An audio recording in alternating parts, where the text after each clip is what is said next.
Democrat intransigence has made sure that a quarter of the federal government has been shut down for more than 2 weeks.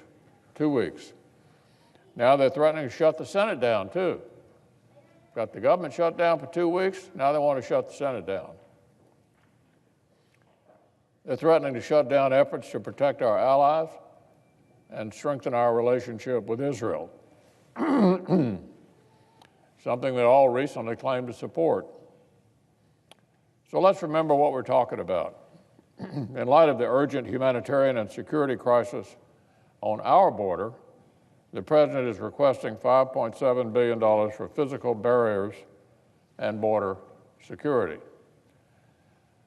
For some context, that's just about one-tenth of 1% of federal spending. 1/10 of 1%. For physical barriers like the fences and barriers which already exist, which Democrats have previously voted for with enthusiasm. Back in 2006, then Senators Hillary Clinton, Barack Obama, Joe Biden, and our colleague, the current Democratic leader, all voted for more than $1 billion to construct about 700 miles of physical barriers. Then Senator Obama called it badly needed funding for better fences and better security that should help stem some of the tide of illegal immigration. That was Senator Barack Obama. Senator Schumer later described his vote proudly, quote, miles of border fence that create a significant barrier to illegal immigration. As recently as 2015, Secretary Clinton boasted, quote, I voted numerous times to spend money to build a barrier to try to prevent illegal immigrants from coming in. That's Hillary Clinton. Well, Mr. President, obviously that was then, and today the new Speaker of the House is trying to argue that a physical barrier is, quote, immoral. Immoral? Today, my friend, the Democratic leader is proposing to add a Senate shutdown to the partial federal government shutdown and block even more of the people's business, all to avoid more of what he already voted for. Maybe the Democratic Party was for secure borders before they were against them. Or maybe they're just making it up as they go along. Or maybe they are dead set on opposing this particular president on any issue, for any reason, just for the sake of opposing him. Now look, walls and barriers are not immoral. How silly.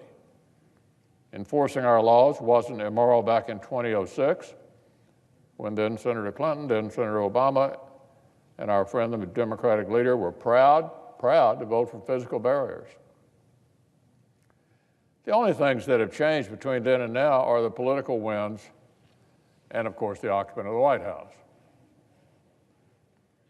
So this is no newfound, principled objection. It's just political spite, a partisan tantrum being prioritized over the public interest.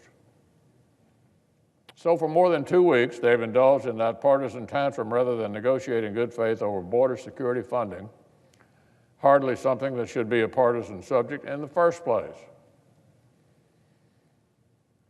They put that partisan tantrum ahead of keeping a quarter of the government open.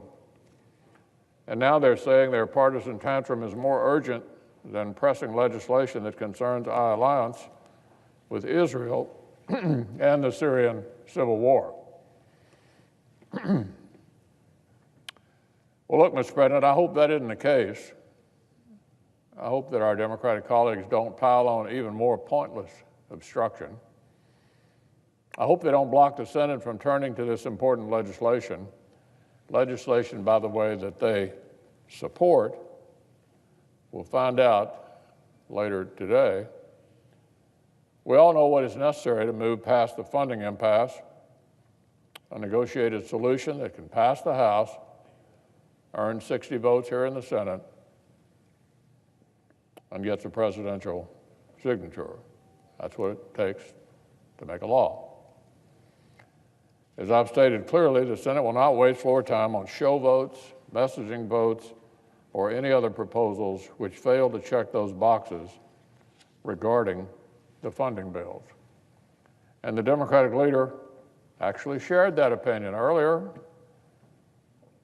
Here was a fairly recent quote from the Democratic leader. The president must publicly support and say he will sign an agreement before it gets a vote in either chamber.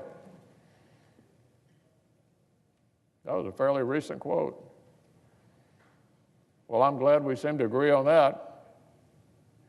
No wasted floor time on appropriation bills that fail to clear the president's reasonable threshold. For the sake of the humanitarian crisis on our border, as the president will describe in his address to the nation this evening, for the sake of our national security, and for the sake of all the Americans who need all of their federal government reopened, I would urge our Democratic colleagues to get past these harmful political games and get serious about negotiating with the president.